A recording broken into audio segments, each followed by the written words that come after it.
seasons with 100. And so you can count on the Dutchman. Yeah, and earlier this year, he really bombed the Marlins. As I said, he has not had a hit in this series.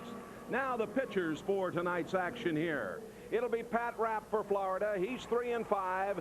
Ben Rivera gets the call for Jim Fergosi's bunch. And that sets the scene.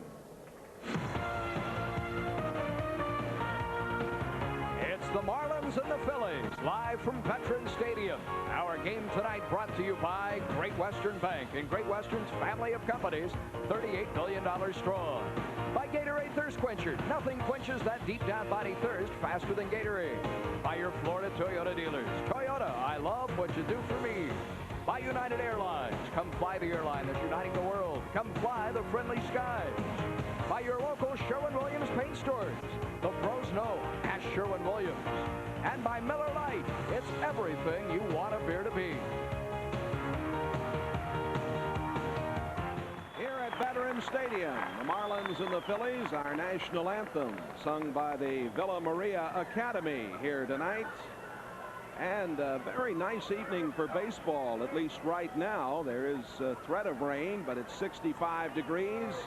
Wind 10 to 15 out of the southwest. Humidity at 68 and a 50% chance of rain later this evening. The umpiring crew tonight will have Greg Bonin behind the plate.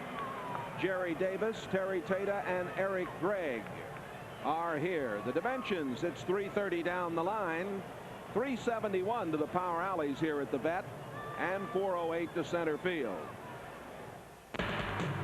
Tonight's starting lineup brought to you by United Airlines. Come fly the friendly skies. Carr, Nadel, and Conine. Carrillo bats in the cleanup slot. Barbary, Arias, Whitmore, Weiss, and Rapp. Defensively for the division-leading Phillies, Thompson, Dykstra, and Eisenreich. Holland, Stocker, Morandini, and Kruk. Dalton is catching Ben Rivera. There is Rivera with a record of 12-9, a 5.34 ERA. He's tied with Kurt Schilling for the team lead this season with 13 sacrifice bunts, so he's done his job offensively when asked to. On the 17th at Montreal, he had no decision in a 12-inning 8-7 loss. He's not lost a game to the Marlins. He is 2-0 in 2 starts. He was scratched from his start last Sunday after suffering a contusion of the right index finger during batting practice. And Rivera gets the call here tonight against the Marlins.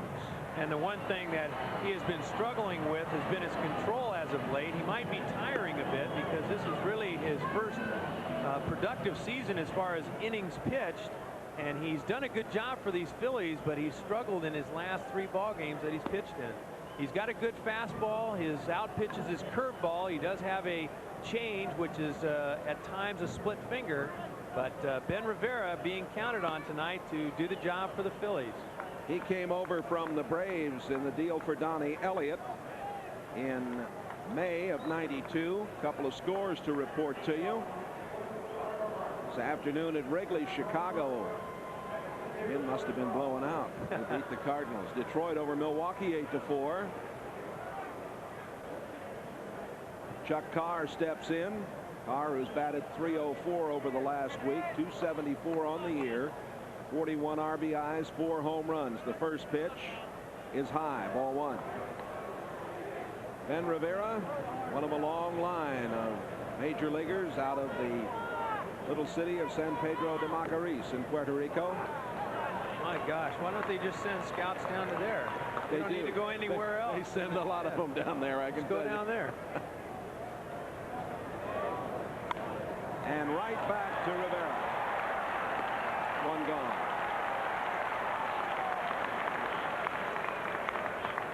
The Marlins with a record of 62 and 89 coming into this one tonight. As a team, Florida batting .250. Bob Nadel hitting up in the number 2 slot tonight. He is 2 for 8 in this series. Well, now Arias is going up, Jay. So maybe they've really have really messed this lineup up. Originally, Orestes Destrade was in the 4th spot.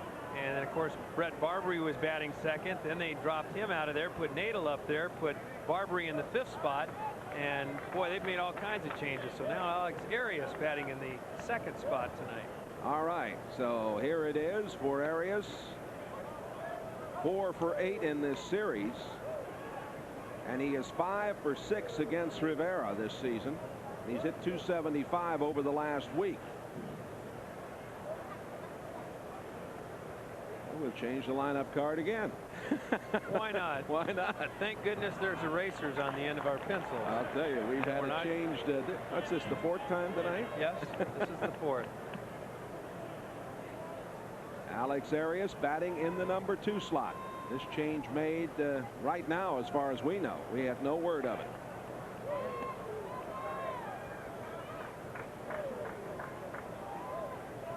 And it has to be.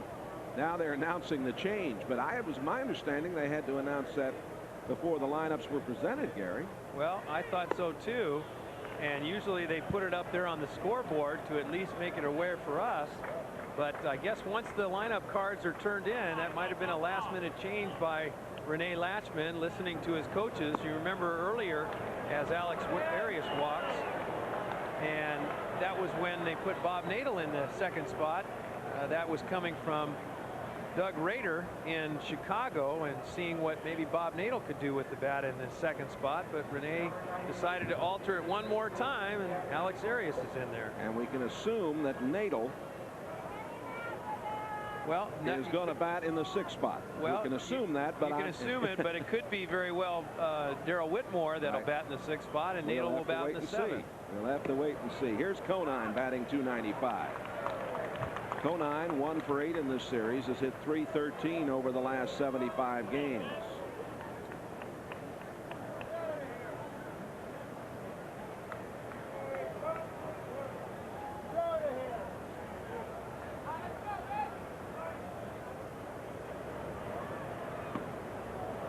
That's a little high to Conine. 1 ball and 1 strike.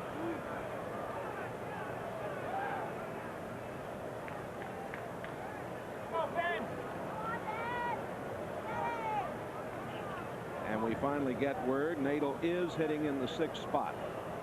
If you're scoring with us, you're probably scrambling just like we are, but you're not trying to write and talk at the same time. Makes it a little bit more difficult. Wow. But anyway, we've got it done. And again, I was mentioning earlier about Ben Rivera's control. This one way outside, and Darren Dalton having a little bit of tough time coming up with it, but Alex Arias does not advance.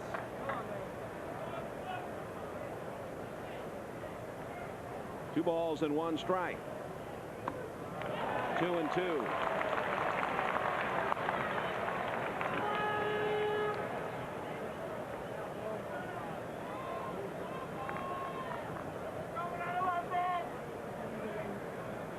About erasers on pencils. Man, I'm going here tonight. I'm going to have to get a new eraser. It's all right. I got another one for you. Let me know when that one runs out. Okay.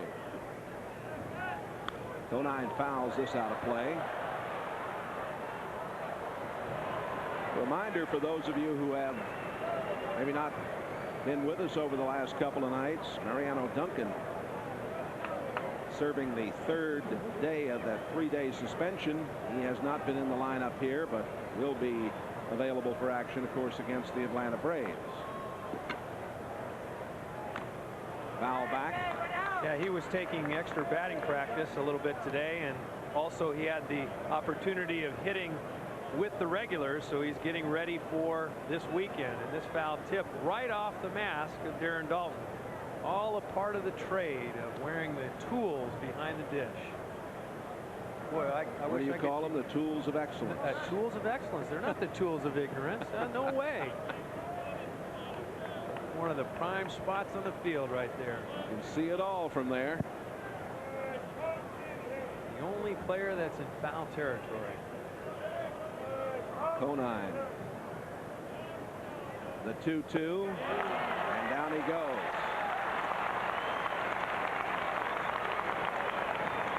First strikeout for Ben Rivera.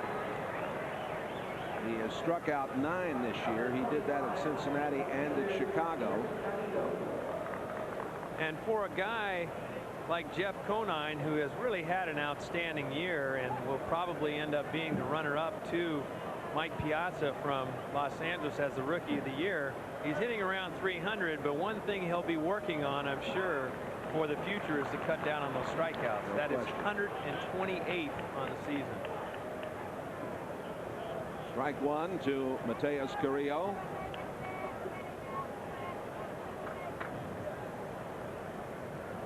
Conine back in the dugout. Carrillo batting .256.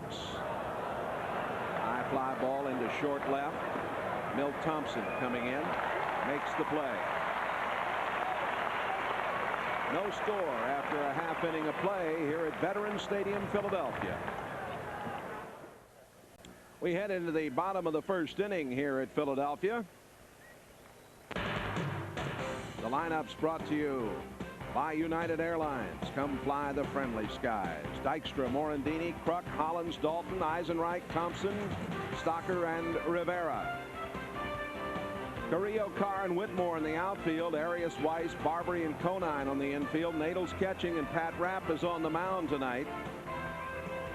Let me correct something that I said a few moments ago as you look at Pat Rapp. Ben Rivera is from San Pedro de Macorís in the Dominican Republic. Yeah. There you The go. right area, but Yes. that's not Puerto Rico. Right. Excuse me. My gracious. Rapp's numbers: 49 strikeouts, 33 walks, and 75 innings. And Lenny Dykstra to lead it off. A little high to Dykstra, who is 3 for 7 in the series. Homered here last night, has hit in 17 of his last 18. 306 the average, 63 RBIs.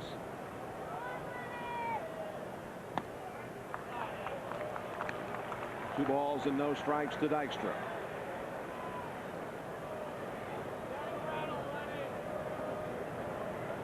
First National League player to reach base safely 300 times by the hit, a walk, a hit batsman in the season since Tony Gwynn in '87. He's the third National League player since '58. Pete Rose was the other. He reached 300 on 5 occasions. And here we go, a fair ball. Dykstra. And it's a ground rule double. It went into the stands, and first base umpire Jerry Davis ruled that the ball was out of play, and Lenny Dykstra there with a ground rule double. And that means he's now hit in 18 of his last 19 games. Well, the thing about Lenny Dykstra is that he's going to be up there taking pitches until he gets the right one that he likes. And this one just inside the line, down the right field line and into the stands. And right there you saw it go, and the fan was not able to come up with it, and it bounced back onto the field. But Lenny Dykstra stands there with a double. Mickey Morandini bats number 2. He's hit in 9 straight games. And bunting and doing a great job. He beats it out. A drag bunt down the right side by Morandini. Dykstra's over at third.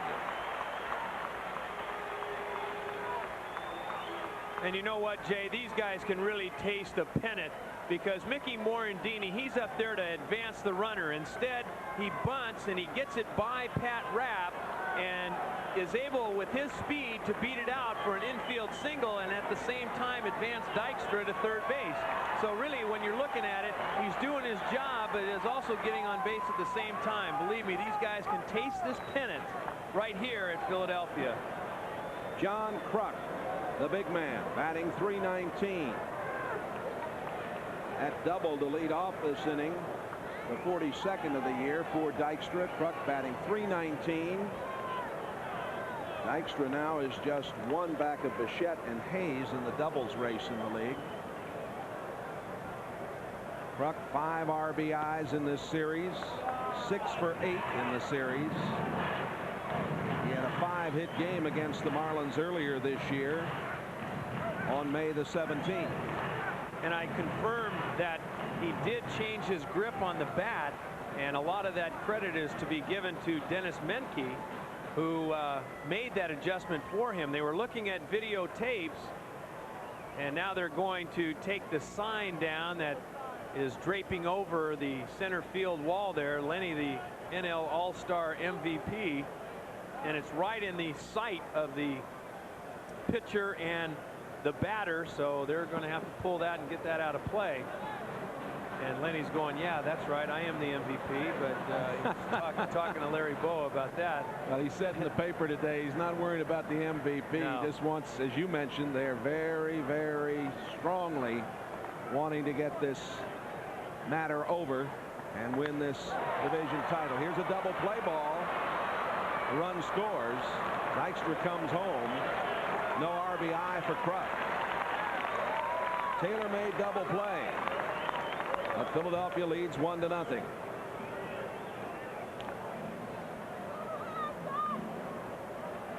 And again, you can credit Mickey Morandini to get Dykstra to third base. This ball up in the strike zone, led her high, and Kruk tommyhawks it and hits it into the ground and hits the easy Taylor-made double play. Barbary to Weiss on to Conine. 124th double play of the season for the Marlins. Here's Dave Hollins. But I remember in those championship seasons, Jay, even back in 1981 when we won the split season and the strike transpired that year, that we had the opportunity of winning, and we won it in that final weekend series against the New York Mets. And when you can taste a pennant, I mean, everybody on the team is excited, and Lenny Dykstra even explained in the interview that he did with Paul Kennedy that he's excited for this weekend when the Atlanta Braves come in, which could be the version that transpires for the league championship series come October. Yeah, that's going to have, of course, a lot to do with deciding the race in the East and maybe in the West. But more importantly, there will be some matters that transpire this weekend that will carry over, probably, those two teams meeting in the league championship series. And there the sign pretty much indicates that last night shellacking that the Expos took at the hands of the Atlanta Braves. Fred McGriff with that big grand slam. Terry Pendleton had a home run. 18 runs they scored against the Expos, and yes, they're falling, and it's going to be tough to catch to the Phillies.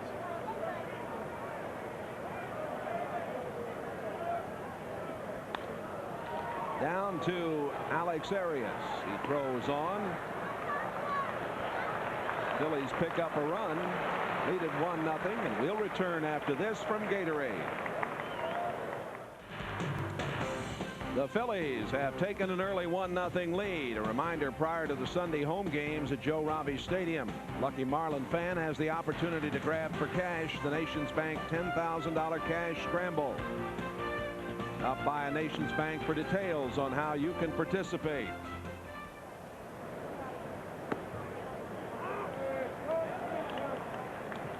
Brett Barbary leading it off. Brett 1 for 5 in this series and only 1 for his last 17. High hopper foul. While we were away during the break, they showed some old black and white footage of Jim Bunning's no-hitter in '64. Perfect game. That was the year, of course, that these Phillies had a 6.5 game lead with 12 to play, lost 10 in a row, and the Cardinals came out of nowhere. You had lunch today at a restaurant here where the Cardinals had a whale of a celebration. Yep, bookbinders. Yeah, I had the pleasure of having lunch with Victor Lee, one of the writers for the Palm Beach Post, and we were sharing some old times together and doing some fellowshipping, and it was just nice to spend some time with Victor. And we went over and reviewed the season for the Marlins, and it's been a good one. It really has. 11 games remaining, included in this one tonight. The Marlins 62-89, adding 250 as a team. 2 balls and 2 strikes to Barbary.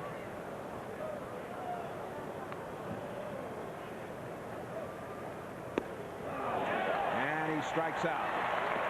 Second K for Ben Rivera. Well, it seemed as though after the walk to Alex Arias, he settled down, and now he seems to be finding the groove as he paints this fastball right on the outside corner to get Barbary looking.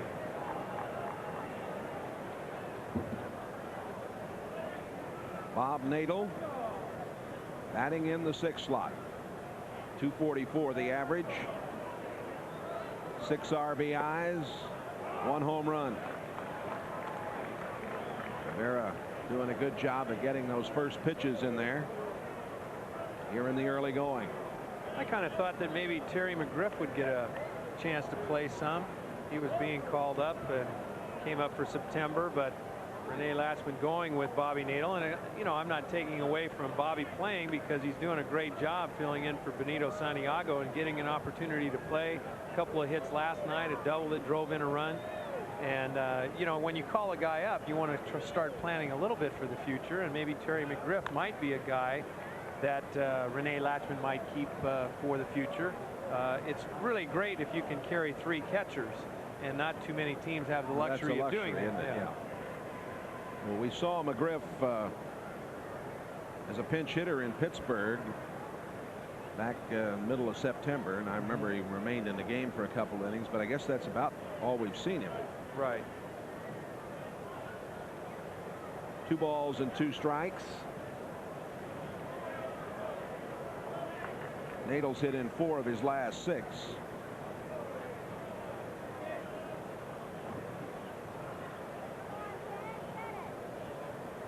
That seems to me that game that McGriff got in was at Joe Robbie Stadium against Pittsburgh back in the middle of the month.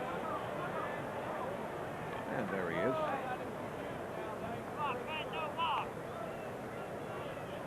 It was on the 15th. Correct. 3-2 the count to Nadel.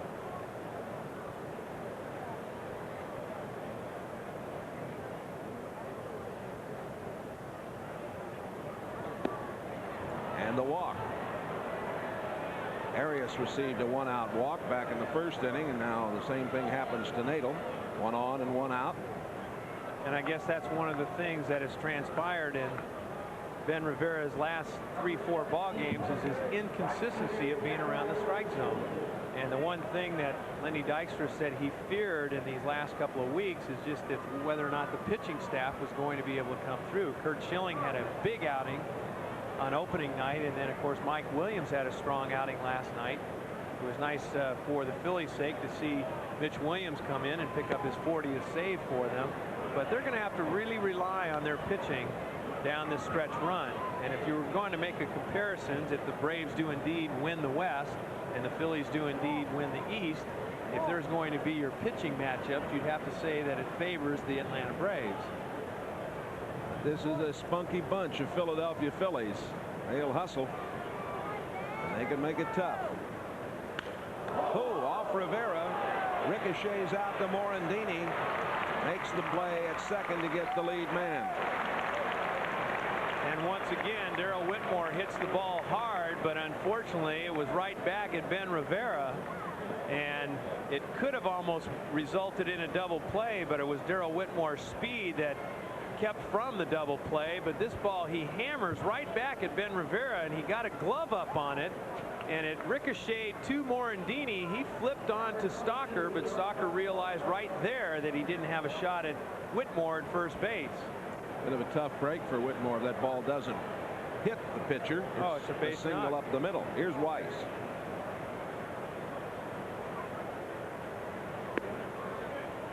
Low to Walt, batting .270 on the season. A career high 127 hits for the Marlins shortstop. Yeah, he's really had a very consistent year, and he's just played so hard throughout the whole year. And again, the key for Walt Weiss is that he's been able to stay healthy all year. He's battled through a couple of knee problems, but Montreal gets one, leading Atlanta in the early going at Olympic Stadium. Phillies lead here 1-0. 1 ball and 1 strike to Weiss. Inside, 2 balls and a strike. And if you're looking at the standings, it's amazing how quickly things have changed around in the last couple of days. We thought that all of the divisions were starting to tighten up a little bit. Now all of a sudden Toronto has a 5-game lead. The Chicago White Sox have a 4.5-game lead, and of course we mentioned about the Phillies and the Braves. There's the standings in the East right now, and Phillies really looking good. Over in the West, Atlanta up by 3.5. Over in the American League, Toronto looks like they're in business. And out in the West, the Cubs, huh? No, the Sox. I mean the White Sox. Right. And Cubs today defeating the Cardinals at Wrigley Field and scoring 11 runs in that game. Here's Walt Weiss getting a pass. That's the third walk given up by Rivera. And you look back now at that line drive by Darrell Whitmore. The Marlins could be in business at this stage, but because of the free pass to Walt Weiss with 2 out, Ben Rivera will be facing the pitcher in Pat Rapp. And Pat with a chance to help his own cause, batting 185. Got a couple of RBIs.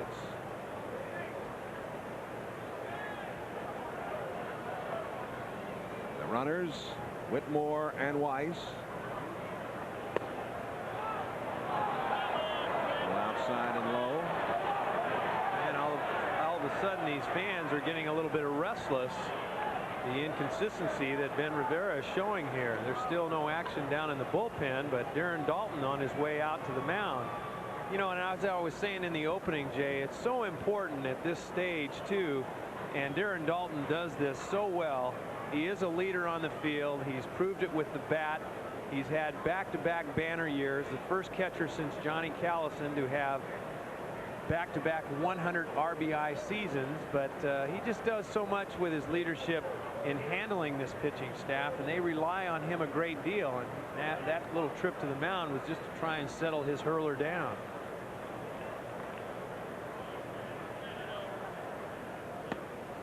And this is low. 2 balls and no strikes. Rapp looking down to Cookie Rojas. Rivera's already thrown 38 pitches, 18 for strikes.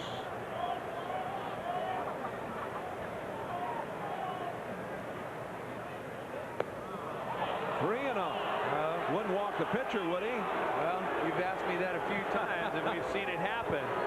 Right now, there's going to be a little conference. Johnny Padres is on his way to the mound. Well, this was a quote from Lenny Dykstra. He says, even if you throw 120 miles an hour, if you can't find the strike zone, any hitter can time your fastball. So if he's off with his breaking stuff and he's not finding the plate in one area, you can sit on that fastball right down the heart and give it a ride. And right now, Ben Rivera is finding himself in a hole with Pat Rapp, and that's 6 straight balls that Ben Rivera has thrown now. And Pat Rapp, I'm sure, will be up there taking 3-0 and will probably even be taking 3-1 if Ben Rivera can throw a strike to him here. This fellow was quite a basketball player. He's a big guy, 6'6", goes about 240. 2 on. And he loads them up. That's his 4th walk.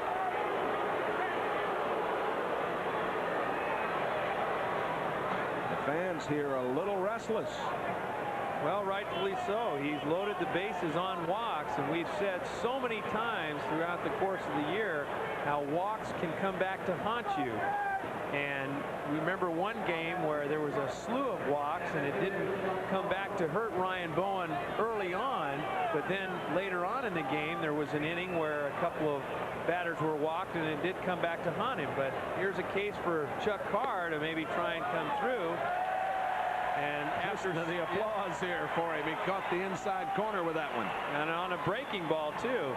Sometimes that's what you need to do, is change it up a little bit, and Darren Dalton calls the breaking ball. After 7 straight balls, he comes in with a strike. And now he's out in front of Carr, 0-2. Chuck grounded out back in the 1st inning.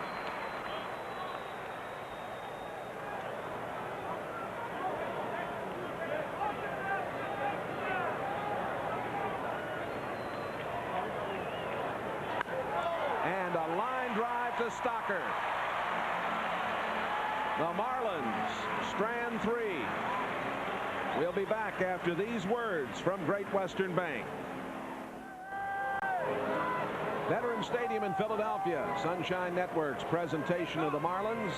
Don't forget you can witness the excitement of Florida's newest rivalry. See the Tampa Bay Lightning take on the Florida Panthers. Orlando Arena, September the 25th. To get the best tickets in advance, call Ticketmaster or visit one of these Ticketmaster locations. Darren Dalton standing in. Gary talking about Dalton's ability to handle the pitchers and bring a lot of leadership on the field to these Phillies. Swing and a miss. He was trying to bomb that one out of here. He's still looking for his first hit in this series. And the other bit of concern on Darren Dalton's sake is the fact that he is going to have to face surgery once again this winter, and probably on both knees. Wow.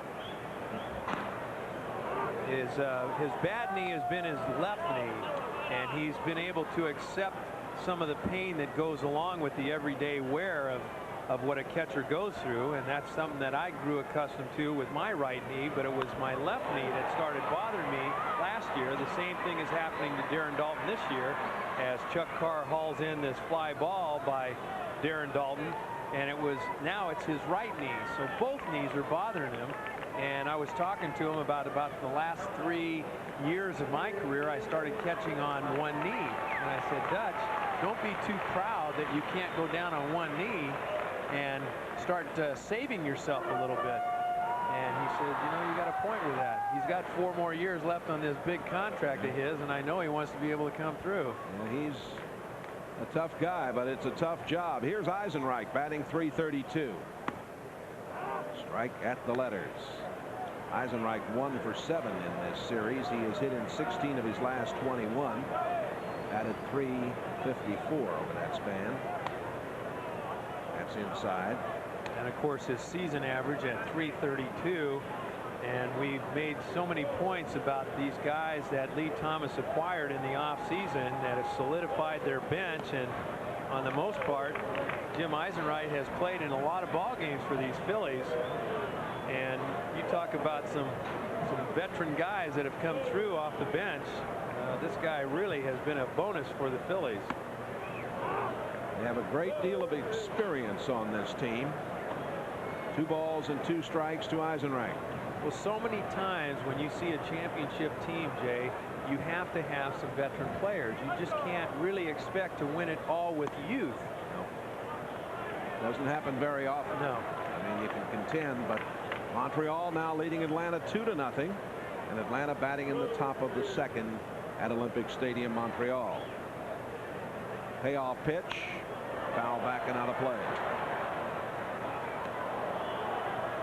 Well, if the Phillies just keep winning, they're not going to have to really concern themselves with the Montreal Expos. And for that matter, the Atlanta Braves coming in this weekend should be a very big series for both parties, primarily because it could be a setting for the league championship series.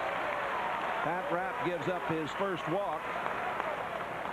Eisenreich down there with 1 out for Milt Thompson.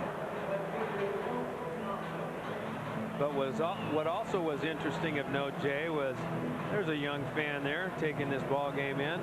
But what happened to the San Francisco Giants last night, Mark Portugal shut them out, and he was available. You know, he's a free agent at the end of this year, and he was being shopped around, and he has been a Giant killer. I think he's something like 10-2 lifetime against them, and he shut the Giants out at the Astrodome. He's been magnificent at the Dome this year, Mark Portugal has.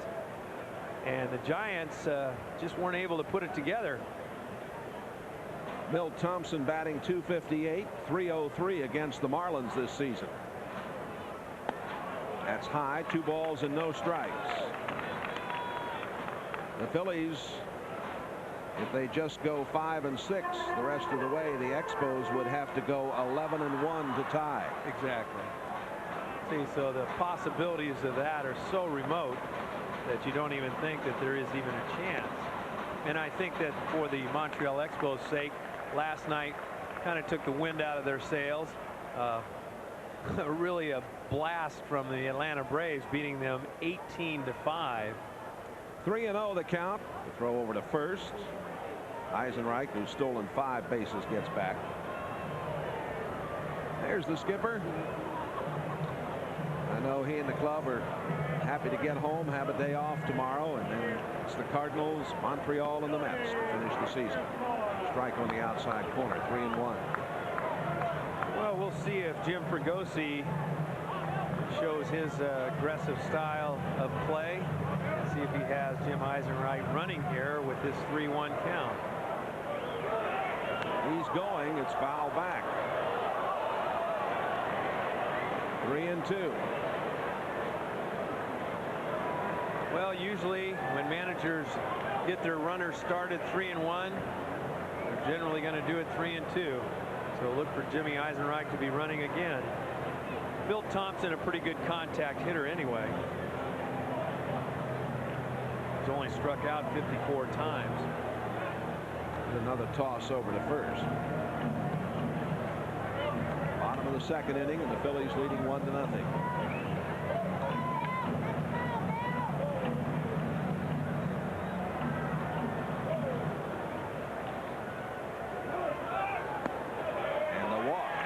Milt Thompson. Back-to-back walks to Eisenreich and Thompson. 2 on, 1 out for Kevin Stocker, the young shortstop.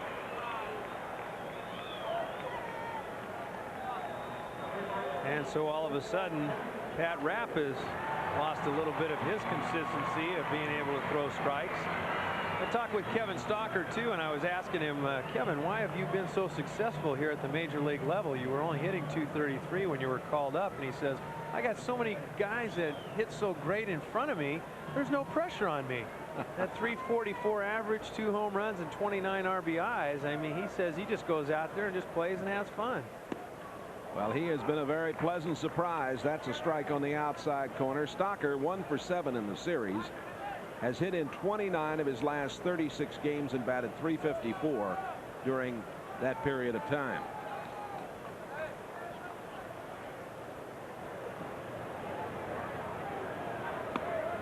Outside, 1 ball and 1 strike. And usually that really is the case, Jay, when you are able to bat 7th or 8th in the lineup, and you've got so many guys up in the middle part of the lineup or even at the top that are going to get on base for you. Eisenreich at second, Thompson at first. And down to Conine.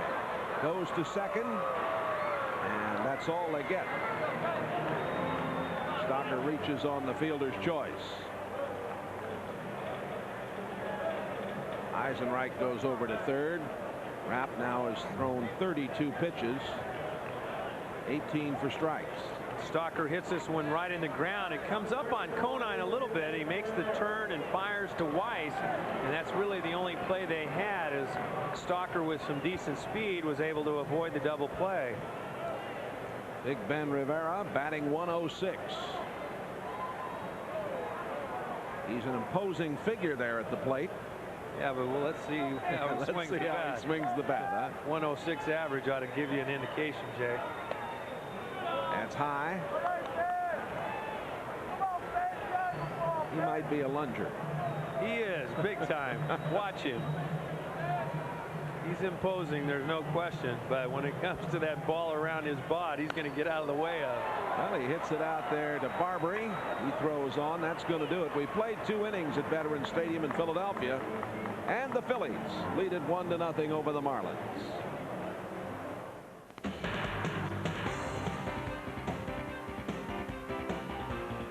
Florida Marlins baseball live on Sunshine Network from Veterans Stadium in Philadelphia.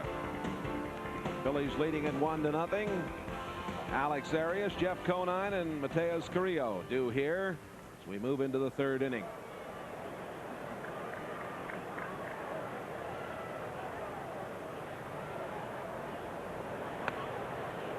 Strike to Arias. Special hello to Greg Shaw from his dad Ted, who works here at the ballpark. Ball game tonight. Here's one up the middle. Arias starts it off with a single.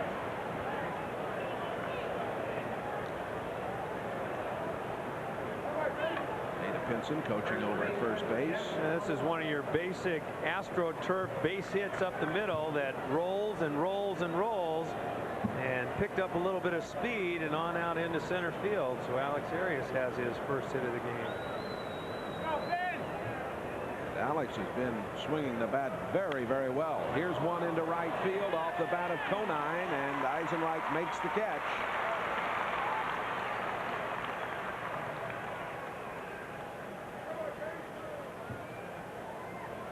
Mateos Carrillo will come up. Conine 0 for 2. He struck out and flied to right.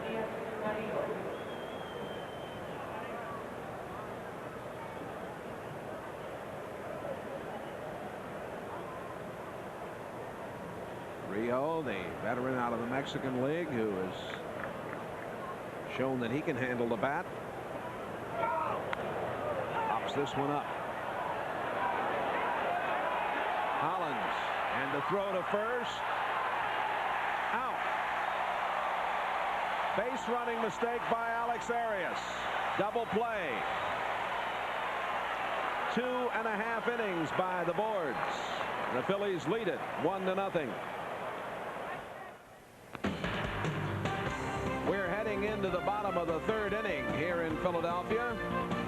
Portion of tonight's game brought to you by Gillette Sensor and the new Gillette Series. Gillette, the best a man can get.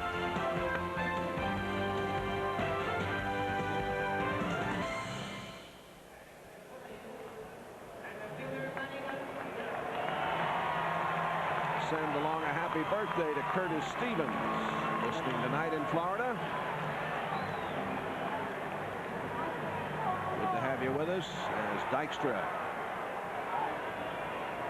He started off, he doubled, a ground rule double down the right side back in the first inning. He has scored the only run in the game. Outside for ball one.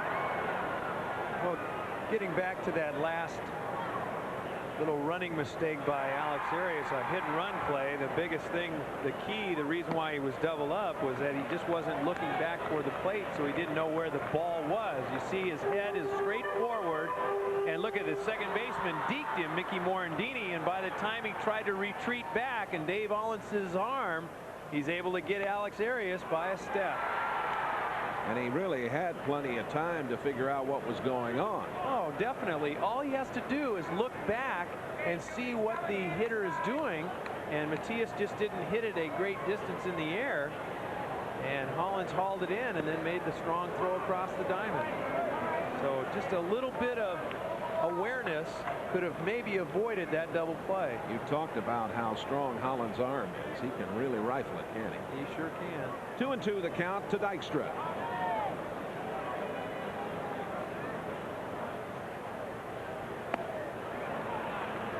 Full count. Dykstra step out of there. Oh, he's a very intense player. Most valuable dude they've got up. Well, it was headlines in the papers today. Amazing dude. And he was amazing last night with that big 2-run blast that put the Phillies ahead. And he really has come on strong as of late to throw his hat in that, his name in that hat for MVP. And, you know, even though he's up against some stiff competition, dude might just end up winning it. On the ground. Conine tags the bag. One gone here in the bottom of the third inning.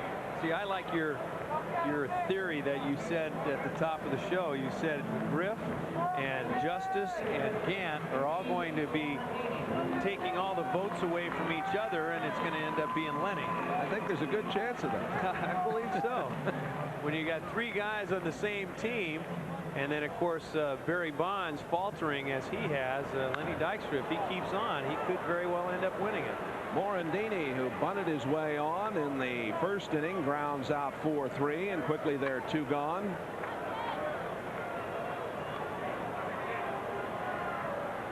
with a crowd of about 30 to 34,000 here tonight.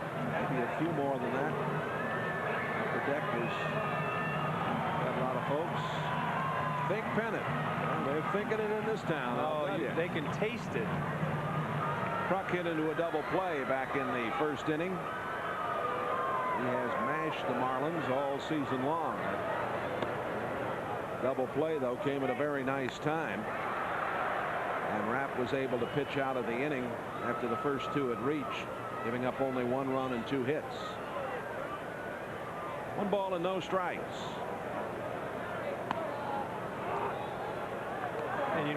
And you know, we were just talking about MVP, another guy that has been slighted from that race a bit, but has really had an outstanding year, has been Matt Williams, the third baseman for the Giants. He has 37 home runs and 105 RBIs. Oh, that hurt. Kruk yelling down to Larry Boa. Right off his puppies. Take a look at this right here. See where it ends up. Right on the top part of his foot. And yes, that does hurt. Larry's got. Oh, he's got to be laughing though.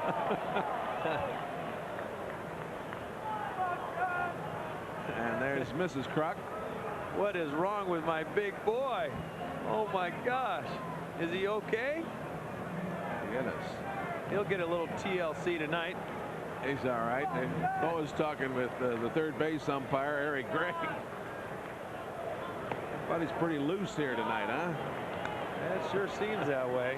When you're leading the league by 5.5 games, and Eric Gregg loves these Phillies primarily because he is from this area. That's right. I know his allegiance isn't any which way, but certainly Eric Gregg does like to come out and have fun. They asked Eric if he went around. He says no, he didn't.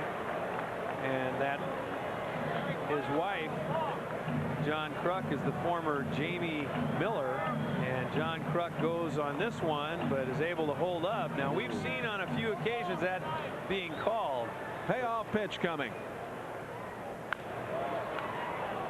And it's a fair ball. And down go the Phillies. 1-2-3 after 3 innings. They have the lead 1-0. Veterans Stadium in Philadelphia. Sunshine Network's coverage of the Marlins, and the recap brought to you by your local Sherwin-Williams paint store. The pros know. Ask Sherwin-Williams. Phillies leading it 1-0 after 3 innings of play.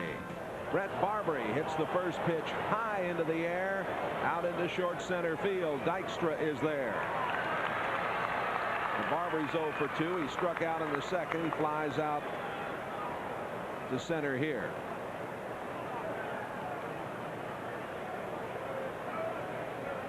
The AstroTurf here still wet in the outfield in spots after the rain of yesterday, and they had a little shower off and on during the night, but it cleared up here this morning. The sun breaking through about 10 o'clock. Nadel takes a strike. I think the biggest threat was yesterday when it rained for most of the day. At least they're saying there's a chance of rain today and tonight, but for the most part it was really a pretty day today. Nadel fouls it out of play. Yeah, the situation when we got to the ballpark last night, the tarp was on. It still looked like it could rain. In fact, it was very bleak here, but able to get the game in, and we're going to be all right tonight. Yeah, there was no batting practice on the field, no infield. They just pulled the tarp off and said go get them. Today was a different story. Everybody was able to do their thing on the field, take batting practice and infield. And with a few water spots, as you said, that's the only thing. And there was a fine catch by a fan up there. Yes, indeed. Nice going, honey. Nadel walked back in the second inning. Rivera had some problems, and he drives one through the hole and left. A 1-out single. The hits are even at 2 apiece, but the Phillies have the 1-0 advantage here.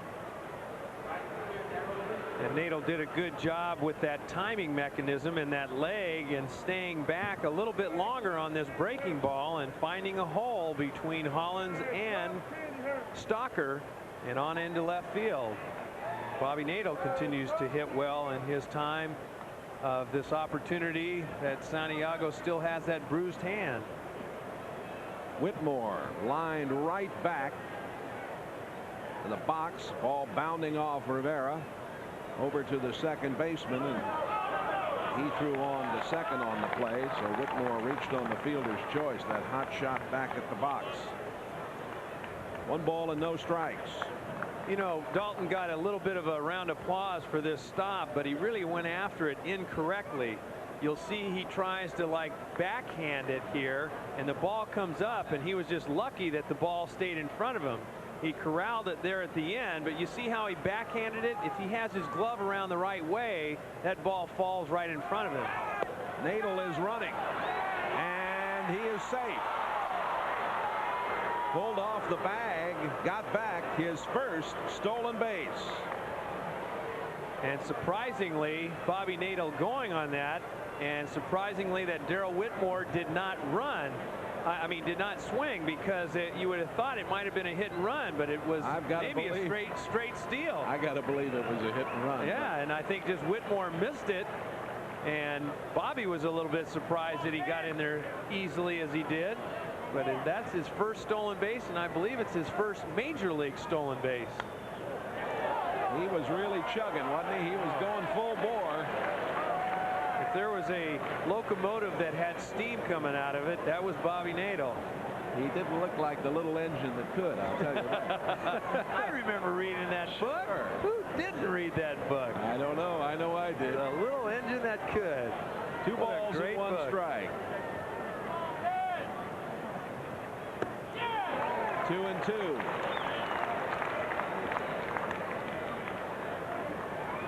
Whitmore is 1 for his last 12. Well, if the Marlins do go on to win this ball game tonight, Jay, maybe his teammates, Bob Nadel, will go out there and take second base and award it to him, because that was indeed his first major league stolen base. And that caught the inside corner. Whitmore looking down at the plate, now heads to the dugout. That's the 3rd strikeout for Ben Rivera. And at times in this ball game, Ben Rivera has looked like Cy Young, and then at other times I don't know who he really looks like, but he can't get the ball over the plate. Right there, he just painted that inside corner on Whitmore. It's up to Walt Weiss, who walked in the 2nd. Well, here's a case again where he's going to be very careful with Walt Weiss. He certainly doesn't want to have him beat him right here. Bobby Nadel standing on second base with that, and first base open, and the pitcher Pat Rapp on deck. But you saw what happened in the 2nd inning when he walked the bases loaded, and that included Pat Rapp.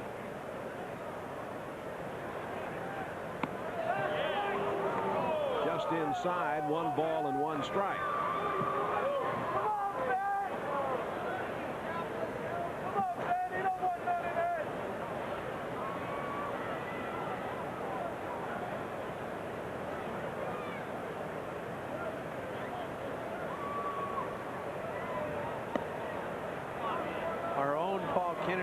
Just informed me that Bobby Nadel's first stolen base, he's only 1,092 behind Ricky Henderson now.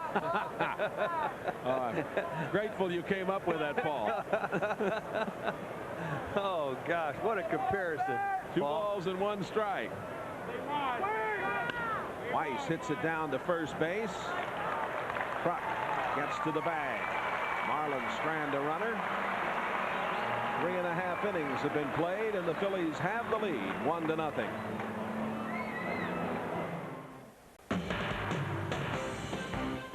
Bottom of the 4th inning coming up.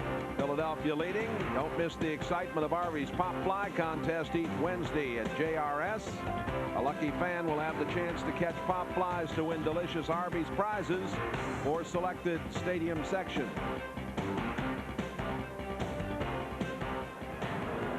I hope we get a chance, Jay, to share this with everybody and go through this entire paragraph of what our PR director has written about a road yearbook. Yeah, he starts off in the notes tonight, Chuck Poole, our road yearbook. Tonight's game closes out the '93 road schedule for the Marlins. It all began with a fateful trip in which the original flight crew of Marlin 1, our airplane, called in sick just before we headed to San Francisco for the next afternoon's home opener with the Giants. 6 hours behind schedule. The Marlins landed at 4 a.m. for a 2:15 game, or 12:15 game, wasn't it? Yeah. Yep. And it featured the deadly combo of Tony Bennett and the Grateful Dead in the pregame ceremonies. And 12 innings of ball to follow. And we should have known right then and there that it was going to be a memorable year. It also featured, remember, Tony Leon throwing back the first home run ball in Marlins history to ensure not getting mugged by the stick faithful. Here's a pop-up off the bat of Dave Hollins, caught by Alex Arias. One gone. Yeah, we see every time we've been back to San Francisco, we've seen Tony Leon, and he tells us who he is.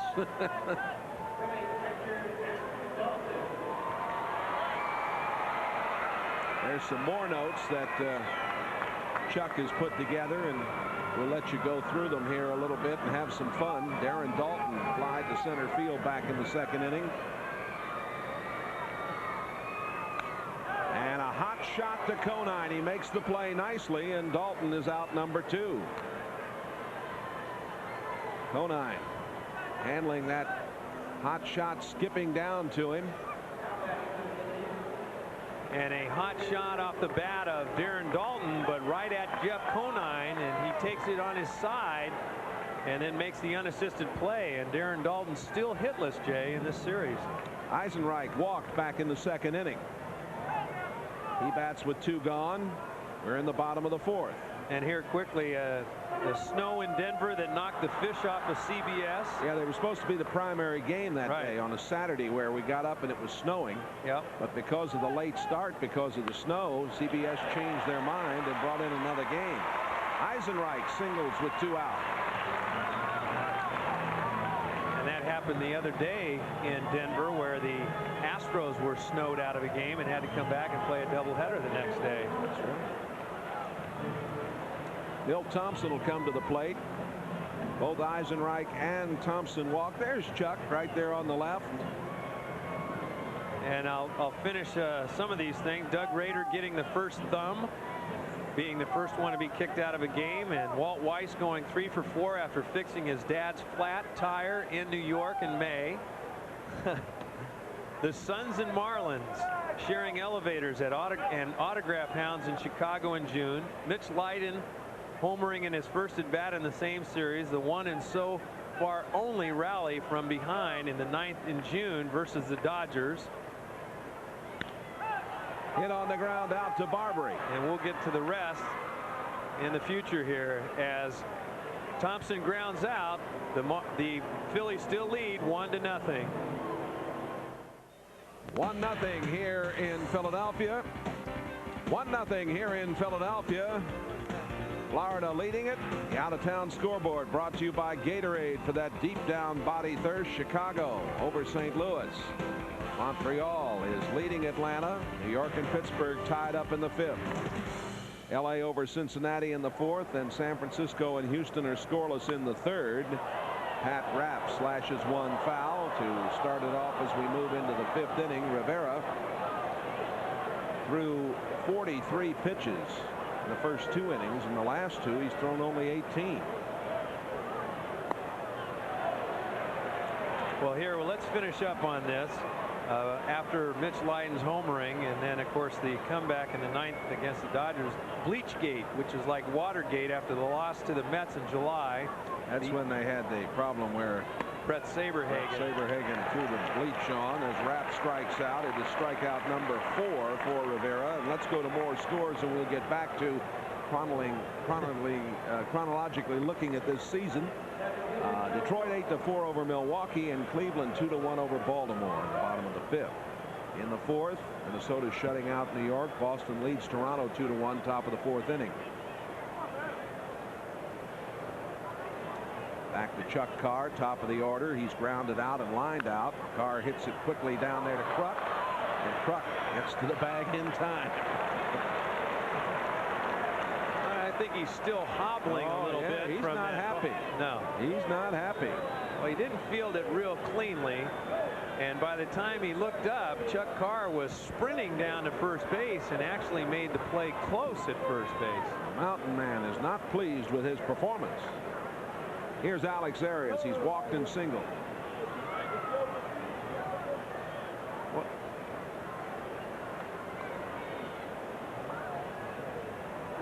You got any more goodies from it? Oh, yeah. I noticed in reading through those notes, there are two things he doesn't mention about our yearbook on the road. You missing the plane in Chicago and the skunk in San Diego. That's right. He did forget that. Well, I was taking my daughter Kimmy to the airport, if you remember, in Chicago. She was going out of O'Hare and we were going out of Midway. By the time I got through all of the construction, the road work, a lot of it there. Yeah, I wasn't able to make that flight, but I was out on the runway waving to you guys. And we anyway, waved back too. And you waved back. See you in Philadelphia. Anyway, the remaining part here, the ending AY streak and having the Jurassic Park matchup that same series, hitting for the reverse cycle, the home run, triple, double, and single in consecutive at-bats in Pittsburgh in August. Matt Turner missing the bus on a day off in Houston, viewing the Midwest floods from the air from before landing in St. Louis. And we'll finish that up, Gary, when we come back as Alex Arias strikes out. After 4.5 innings, the Phillies are up 1-0 here at Veterans Stadium. Philadelphia 1 and Florida 0. We head into the bottom of the 5th inning here. Our next telecast on Sunshine Friday. Real Cormier against Chris Hammond. Pre-game show at 7 o'clock. There's the pitching for the series against the Cardinals. Watson and Huff on Saturday. Arocha and Withers on Sunday. We'll televise Friday and Saturday here on Sunshine. Kevin Stocker reached on a fielder's choice in the 2nd inning. Leads it off here in the bottom of the 5th. Rapp has thrown 55 pitches, 31 for strikes. And the bunt is foul. Well, here's our opportunity to finish a road yearbook. Okay. Written by Chuck Poole. Chuck Poole. And the last time, viewing the Midwest floods from the air before landing in St. Louis, just in time to see the Burger King and Taco Bell boats break loose in August. And the Tattoo Patrol in September, which was Darrell Whitmore and Gary Sheffield getting those tattoos. There's one of them right there that is sitting in the stands. Wasn't quite that big for Gary Sheffield, but pretty close. And then enough stops at airports, gas stations, some kind of steak and some kind of chicken, which we get on every flight. And what time does the 4:30 bus leave? It leaves whenever John Panagakis says it leaves. Yeah, whenever Dave Dombrowski or Frank Wren get on. And there's Darrell Whitmore, who also got one of those tattoos in LA in September. So Chuck Poole has come up with his humor once again. Yes, sir. We'll be reading all those notes in the newspapers tomorrow, folks. Strikeout for Kevin Stocker. He goes down. And there was some mixed boos in the stands from the fans on this breaking ball. It looked like it might have been a little high. But Greg Bonin said no. And that's going to be a strikeout. And that's also Pat Rapp's first. Rivera grounded out in the 2nd inning. It's 1-0 Philly. 1-3-0 for Philadelphia. 0-2-0 for the Marlins.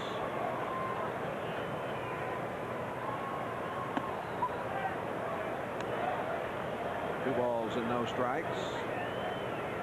Well, a great friend of ours here at the ballpark tonight, Max Patkin, Clown Prince of Baseball. He has just finished up his year. I'm sure crisscrossed America. His 50th straight season. 6 decades from 44 to 93. Entertaining in the major and minor league ballparks. He's just finished writing a book along with one of Philadelphia's leading sports columns, Stan Hochman, Philadelphia Daily News. And that book will be coming out in the spring, so we might want to be looking at it.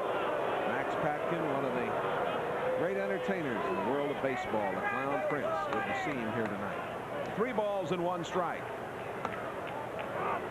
full count. All of him and his one front tooth. That's all he has up on his uppers. He's got those summer teeth. Some are here and some ain't. And a lot of them more are out than in. Marbury throws out Rivera for the second time. 2 gone for Lenny Dykstra.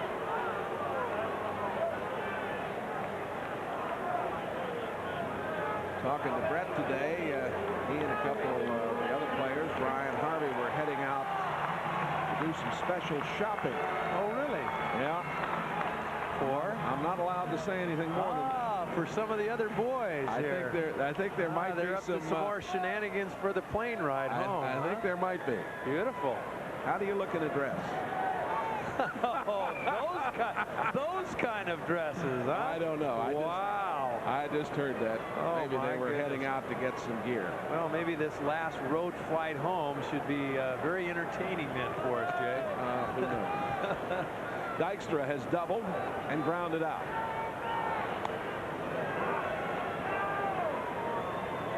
One ball and 1 strike. Montreal now leading Atlanta 4-0. They're in the 4th inning at Olympic Stadium.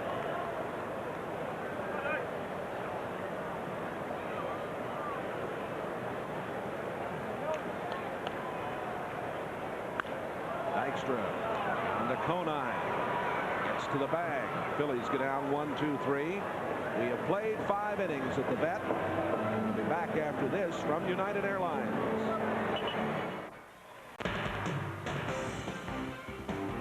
Phillies lead 1-0. You know, the Florida Marlins group sales department's offering group hat games. Selected dates now through the 30th. Your group of 25 or more may qualify, so please call 1-800-944-HITS for more information. Still time for you to get to Joe Robbie Stadium and enjoy the action. Conine, Carrillo, and Barberie here in the 6th inning. Pitch to Conine is high. Jeff tonight has struck out and flied to right.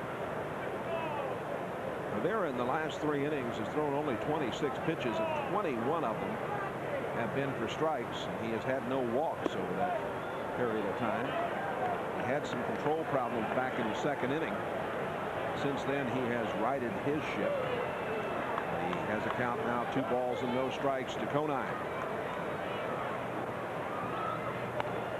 Conine went for 1 out of the strike zone, 2-1. After 5 innings, 1 run on 3 hits and no errors for the Phillies. 0-2-0 for the Marlins.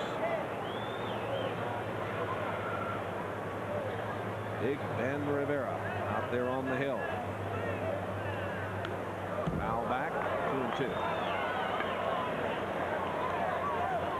Cleveland's leading Baltimore 2-1. They're in the 6th inning at Cleveland.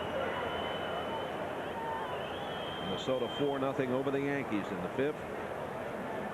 Bronx Bombers starting to take that out dive. of the picture, aren't they? Yep. Boston and Toronto are 2-2. They're in the 4th inning playing at Sky Dome.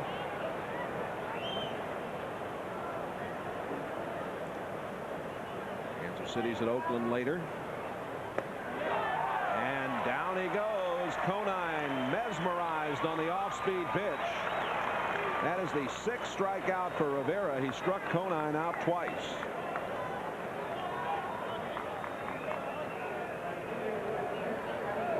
And a good breaking ball from Ben Rivera right on the outside part of the plate. And I think Conine knew it. Carrillo has flied to left. And he popped out back in the 3rd and ended up popping into a double play as Arias made a base running mistake.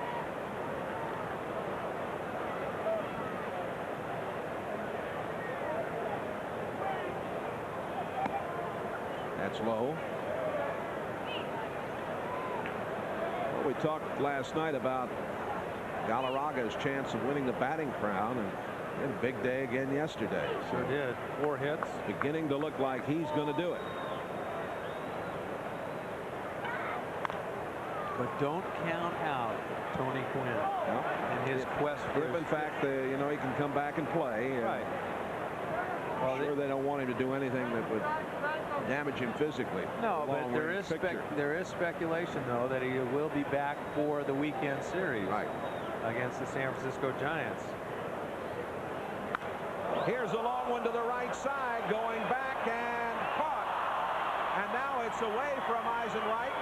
Got out of his glove, and it is going to be Carrillo going into second. I'm not so sure, Jay, if it did hit his glove. I think that Eisenreich got a little bit confused out there. He sure did. The ball was really hit on the line, and he was a little bit unaware of where the warning track was and the wall, and Carrillo smokes this one. Eisenreich goes back, and he gets that little stutter step. Just off the edge, maybe. Might have been on the tip of the glove, but it hits he didn't the base. Get much on it. No, and Lenny Dykstra was right there to back things up, but Matias Carrillo has himself a double. And the hits are even now at 3 apiece, and here is Barbary. And in Matias Carrillo's 11 hits now, 5 of them are for doubles. Yeah, 4 of his first 10 were extra base hits. This fellow's shown some pop in his bat. Barbary hits it out to Morandini. Carrillo goes to third now with 2 out. Barbary grounds out 4-3, and it'll be up to Bobby Nadel, who is 1 for 2 on the evening. Boy, Barbs has really been struggling lately at the plate. Generally, he does a little bit more with this ball, but you saw Morandini how he was trying to keep the ball in front of him, and he was very safe on the way he received that ball and then made the easy throw on to Kruk.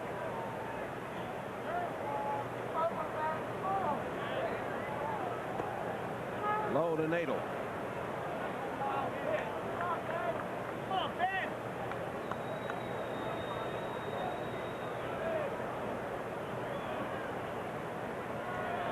Nadel, born out in Long Beach, California, lives in Chula Vista.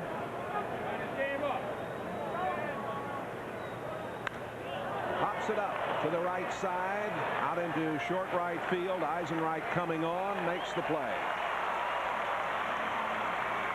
Still 1-0 Phillies. Now this from Miller Beer.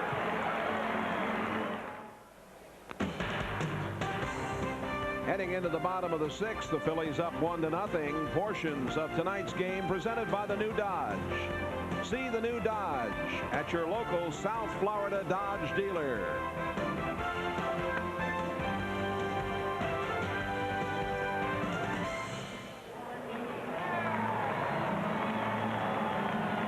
Well, a pleasant evening for baseball here at the Vet. One-run game right now favoring these Phillies. Mickey Morandini to lead it off. He bunted his way on for a single in the first, grounded out in the third. Now has a 10-game hitting streak going. A little high to Morandini. Update you on some scores. 4-1. Montreal over Atlanta. New York and Pittsburgh 1-1. Into right field. Morandini leads off the bottom of the 6th with a single.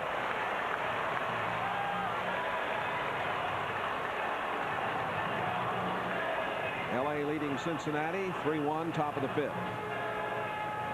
San Francisco and Houston scoreless in the Dome, 4th inning. Cleveland over Baltimore in the 6th. Minnesota shutting out the Yankees. Toronto leading Boston, bottom of the 4th, 2-1. Here's Kruk. Hit into a double play in the first, grounded out in the third. He's a little angry with his performance tonight. He's growling down there, a mountain man.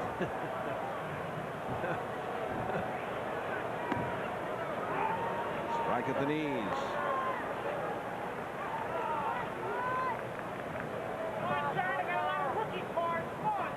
Kruk looking down at Larry Boa, coaching at third.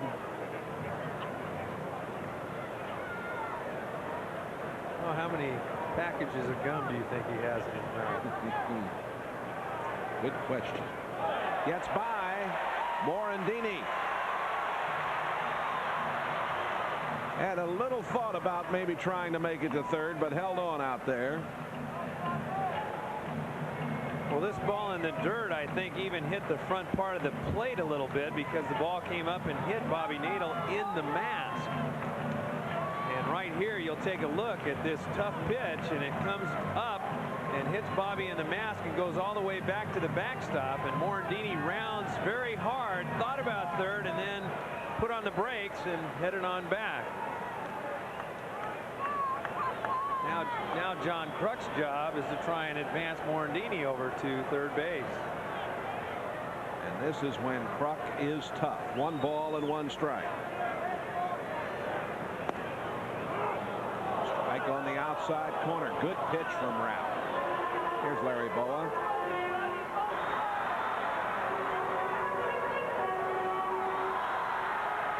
The old MISP, right? Men in scoring position. We'll see what he does here. He's in the top 10 on base percentage, hitting, runs, and walks. Well, he goes down. And that's a very big strikeout for Pat Rapp. His second. And a nasty pitch, especially with 2 strikes out of the strike zone, and John Kruk looks bad. And that only the second strikeout for Pat Rapp, but it comes at a great time. Dave Hollins is grounded out and popped out.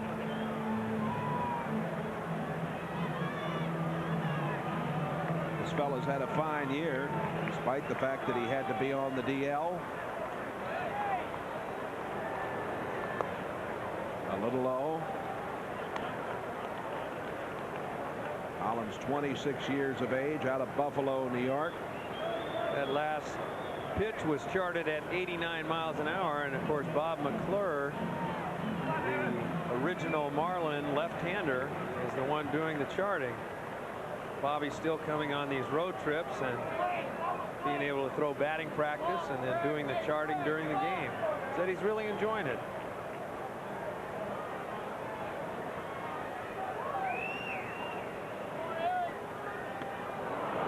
Swing and a miss.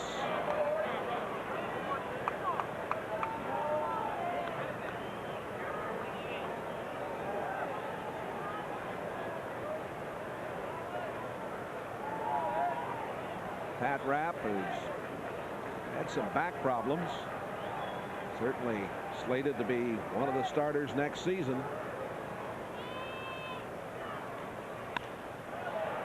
Down it goes to Conine. Morandini goes to third. There are 2 gone. Darren Dalton. 0 for 9 in this series. I hate to say that. Scary. So what you're trying to say is that he's due, right? You know that's the case, don't you?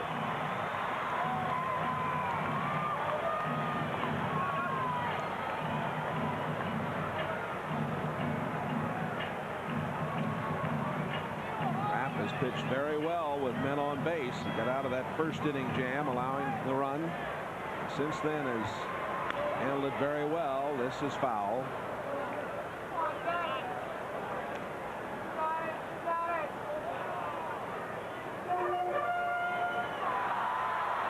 Jim Fergosi played with the Angels, the Mets, the Rangers, and the Pirates.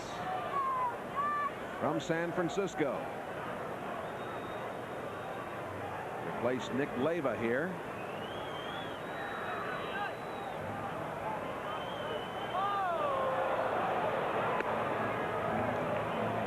Boy, Morandini came way down the line with Pat Rapp going into the windup. I wonder if he might have continued on. He might have had a chance, because Pat Rapp is not the fastest at delivering the ball to home plate.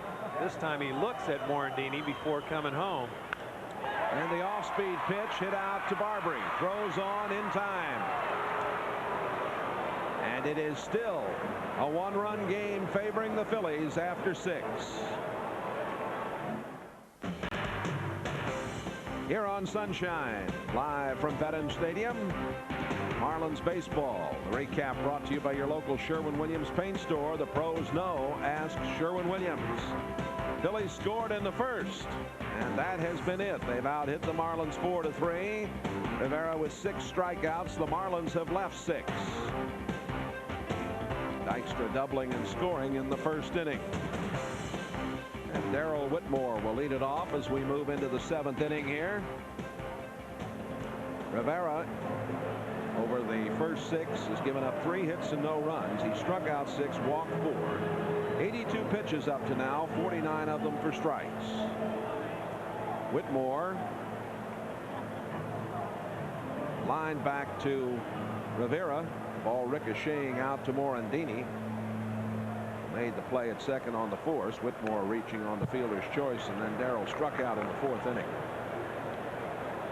Strike 1 to Whitmore. Yeah, I talked to Darrell before the game, and he was saying that he is going to be heading down to play winter ball in the Mexican League and hopes to adjust to a lot of the breaking stuff that he has seen this year up in the big leagues. Morandini throws out Whitmore.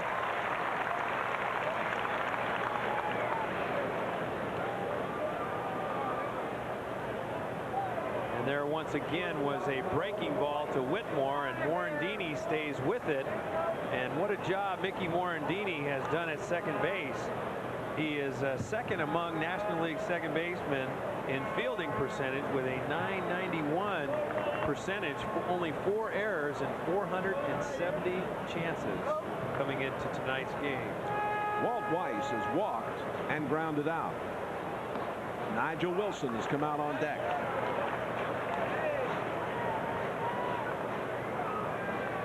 There's Wilson.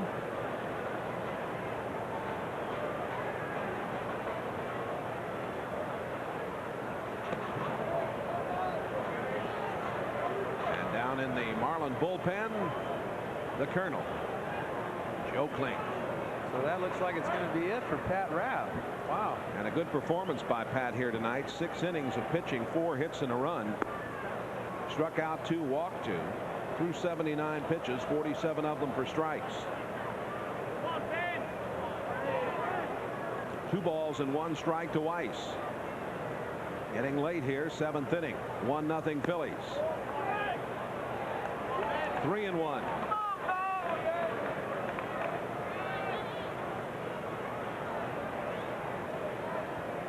Rivera walked 4 through the first 2 innings.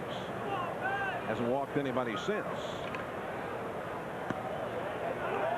Got that one in there on the corner. Full count to Weiss.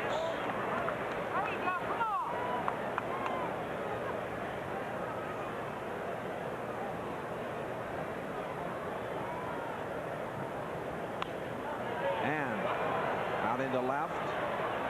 The shortstop Stocker goes back out and gets it.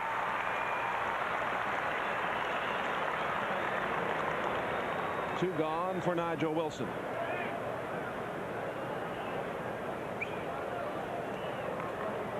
Nigel, since being called up, has had a tough go. He is 0 for 13. 0 for 1 as a pinch hitter. And he has struck out 8 times.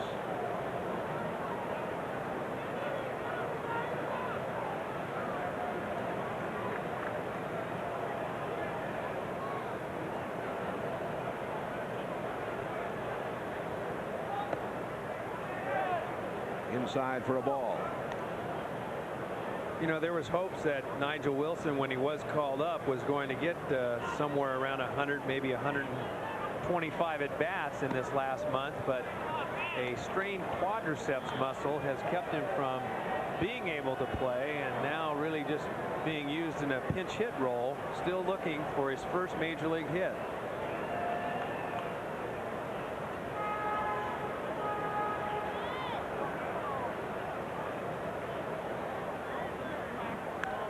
Foul that one back.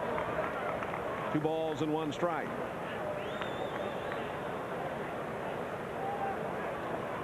Cardinals probably be landing just about now. They lost to the Cubs 11-9 today at Wrigley. So they get to spend the full off day down there in Miami. Whereas we will be getting home about, what, 3, maybe 3:30 in the morning. something like that on Marlin 1. 2 balls and 2 strikes.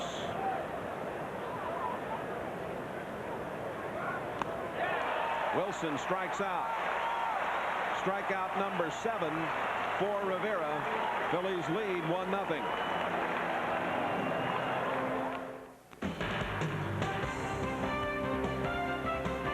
Florida Marlins baseball on Sunshine across the great state of Florida, coming to you live from Veterans Stadium tonight. And at the moment, Philadelphia holding on to a 1-0 lead as Joe Klink comes in to pitch for the Marlins.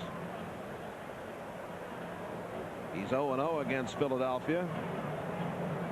Has a 2.25 ERA.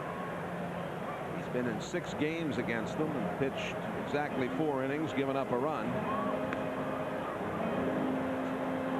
And a good job by Pat Rapp. 6 innings of work, 4 hits, 1 run, 2 strikeouts, 2 walks, 79 pitches. Let's remind you again, we'll be on the air here on Sunshine Friday evening. Al Cormier and Chris Hammond hook up. Pre-game show at 7. San Francisco and Houston are scoreless now, and they're in the 5th inning. Saturday, Watson and Huff. Pre-game show at 6:30. Bringing you 2 of those games against the Cardinals Friday and Saturday night. No television on Sunday.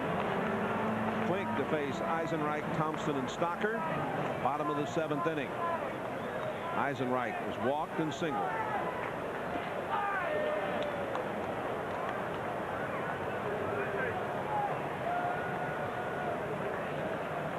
Ball 1 to Eisenreich.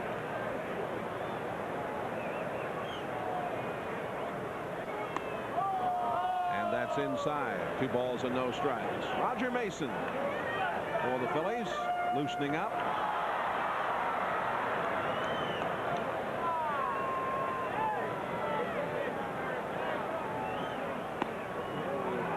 Strike right over the heart of the plate. Jack Armstrong in the bullpen for the Marlins. Yeah, it'll be interesting to see if Jim Fregosi maybe goes to his bench, even though Ben Rivera is throwing a shutout to this point through 7 innings. He is due up 4th in this bottom half of the 7th. 2-2 to Eisenreich. So depending upon the situation, whether or not Ben Rivera would be placed up there in a sacrifice situation, or if Joe Klink is able to get these guys out 1, 2, 3. There's Ben Rivera, and the previous look was at Johnny Padres, the pitching coach for the Phillies. Down the line in left, and a foul ball, just foul. Eric Gregg making the call. And making the correct call. It was very, very close. How close? Well, about maybe 7, 8 inches.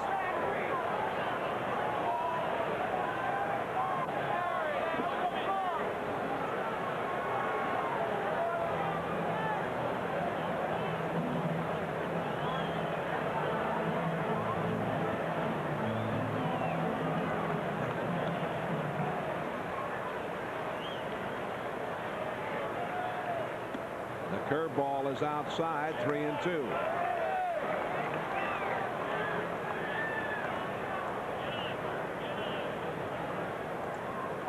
Klink holding left-handed hitters to a .221 average this season.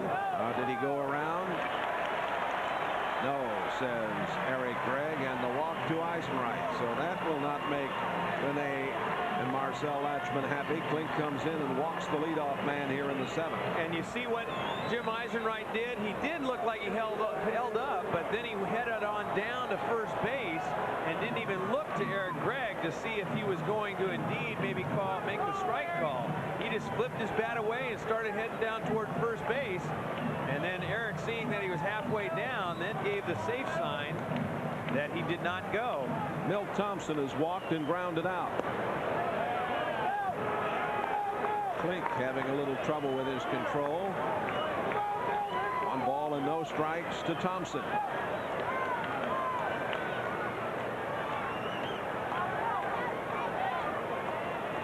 Thompson versus left-handed pitching.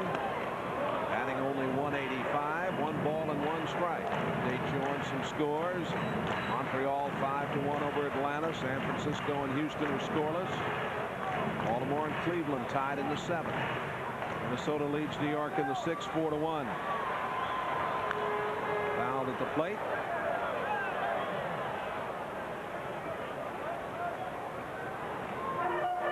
Plate umpire Greg Bonin wants some more baseballs. Boston leading Toronto now 4-2. They're in the top of the 6th inning. It's 1-0 Phillies here at the vet. How about those shoes? And look at what the Fanatic's doing. He's spinning on a Marlins cap. Shame on the Fanatic. And he's given the voodoo sign. And the double play. Beautifully handled down there by Conine. He reacted very nicely, got the throw to second. Weiss back to him. Oh, that's a pretty play when it works like that. You bet. And he has fielded a lot of balls here tonight, getting quite a few unassisted plays, but this ball hit a little bit to his left. Because he was holding on to the bag, he was able to make the strong throw to Weiss and retreat back to the bag. And the good throw by Conine is what enabled Weiss to complete the double play at first. And that is his natural position, and he's played it very well tonight. Here's Kevin Stocker. Strike 1 to Stocker, who has reached on a fielder's choice and struck out.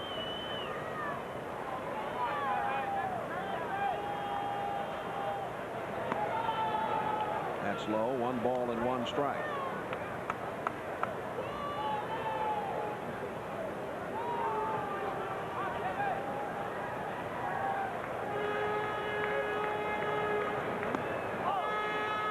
Swing and a miss for a 1-2 count. Stocker has hit in 29 of his last 36 games. Batted .354. He has been a wonderful surprise for these Phillies.